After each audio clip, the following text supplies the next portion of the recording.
Μόλις αγχώνομαι, ανοίγω το ψυγείο. Πώς το σταματάω? Πολλές φορές με ρωτάνε τι να κάνω όταν θέλω να φάω, αλλά δεν είμαι σίγουρος αν πραγματικά πεινάω.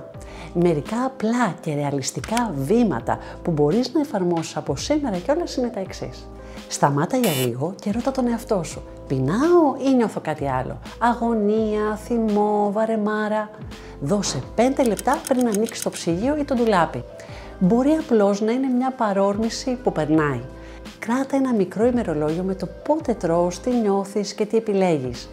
Μπορεί να ανακαλύψεις επαναλαμβανόμενα μοτίβα που δεν είχες προσέξει.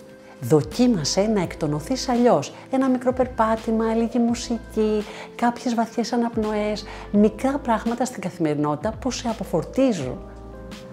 Αν νιώθεις ότι πρέπει να φας κάτι αλλά δεν πεινάς, επίλεξε κάτι πιο ουδέτερο. Ένα ζεστό ρόφημα, καφέ ή τσάι, λίγο φρούτο, ένα ποτήρι νερό μπορεί να καλύψει την ανάγκη χωρίς τύψεις. Μίλα σε κάποιον. Πολλές φορές αυτό που ζητάς δεν είναι φαγητό, είναι επικοινωνία. Extra tip, να θυμάσαι κάτι σημαντικό.